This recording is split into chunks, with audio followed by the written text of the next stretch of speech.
Another exploding star filling the night sky. Another distant scream filling the night sky. Another short breath fighting to fill failing lungs. Another bout of hazy darkness fighting to silence a world of color. Another moment of clarity growing ever briefer. I knew it was a mistake the moment it was over, was the thought. An entire lifetime of moments and choices all come down to knowing only one truth, only one coherent statement. I knew it was a mistake the moment it was over. Here alone in this dark room waiting for what? The end, or some new horror to find him. This had become the only question he was able to make any sense of since it happened. Thomas huddled quietly, trying to quiet his breathing as he considered the irony, the tragic irony. He had been the first to set foot on Terra, the name adopted by the settlers for their new home and planet, and he was now the last still alive. The Earth had been failing, and he, along with 10,000 other souls, volunteered to make the journey, a one-way journey. The stasis chambers had worked flawlessly, and the onboard computers had executed perfectly. What had been a few short hours heading away from Earth before going under and then awakening on approach to their new home was the height of humanity's technology and symbolic of both its drive to survive and its coming extinction.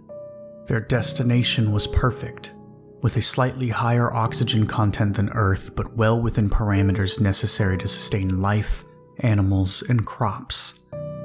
The planet was roughly 80% water on the surface and about 25% larger than Earth. There were seasons and native insects to the planet, but none were lethal nor meaningfully dangerous to the incoming settlers. He had been on the team who chose the locations of the settlements after having surveyed the areas on the ground and through the ship's equipment. There were no threats. The planet was ideal in every way, perhaps more ideal than even the most positive of Hope's imagination would have dared consider. The work of getting down to the planet and setting up the settlements, preparing the farms, while populating the animals, which took more time having to be grown from the labs. But even this aspect of establishing viable settlements went more smoothly than expected. The exploration of the area had begun in earnest, and with each new discovery, greater hope blossomed, as the last of the colonists established their homes and communities.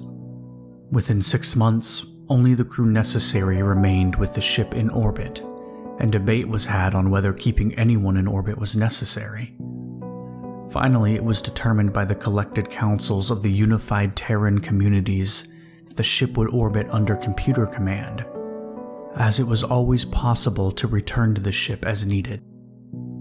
At the 8-month mark, almost to the day, the last colonist set foot on Terra proper. By this time, the first of the children to be born on this new world were on their way. The first humans to be born outside of Earth. The first generation to begin bringing humanity back from extinction.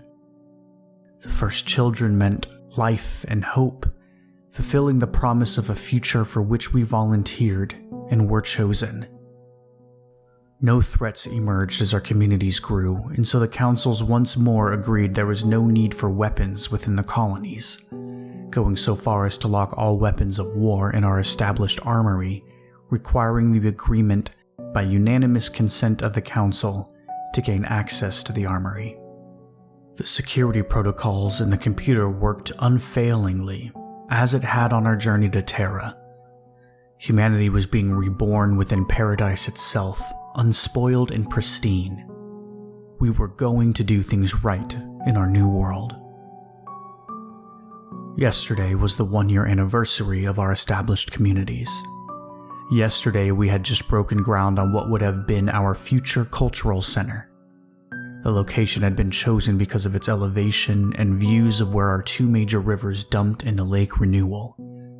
The lake, if on Earth, would perhaps have been considered an ocean due to its size, but it was encapsulated within the continent on which we had established. There were no islands, just unbroken, pristine water. It was magnificently beautiful.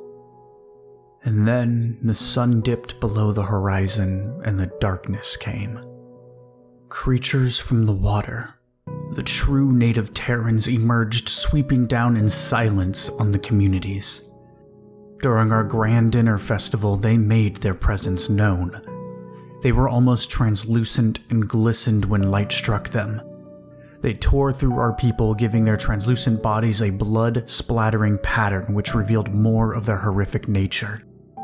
They moved with speed and precision, and the only noise to be heard were the cries of fear and death from us. Had we been able to get into the armory, perhaps we could have fought back. I do not think we could have survived, as they rushed forward like a tsunami, glistening and smattered with our blood, and they left us devastated within only a few hours. Sunrise only moments away now. There were none left besides myself.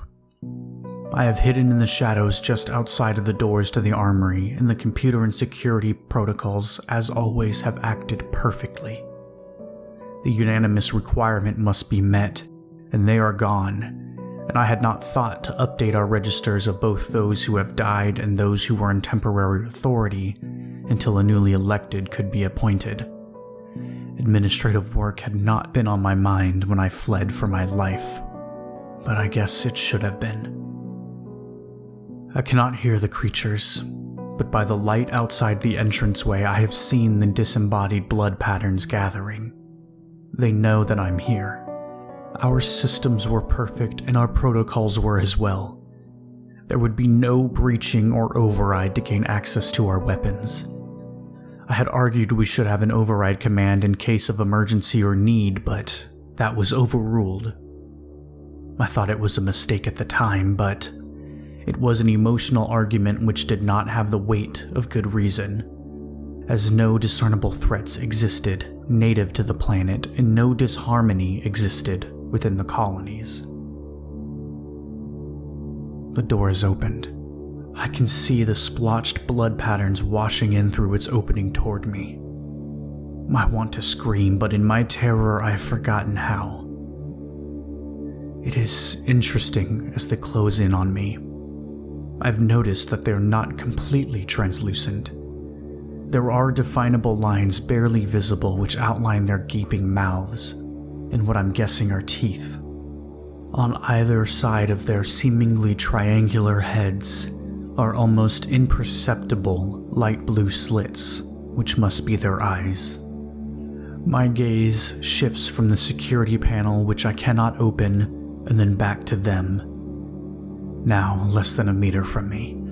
As their shapes packed the room, I voice the last words of our colonies and perhaps of humanity itself. I knew it was a mistake the minute it was over. In orbit, the United Earth ship Hope recorded the last of the colonists' life signs terminating.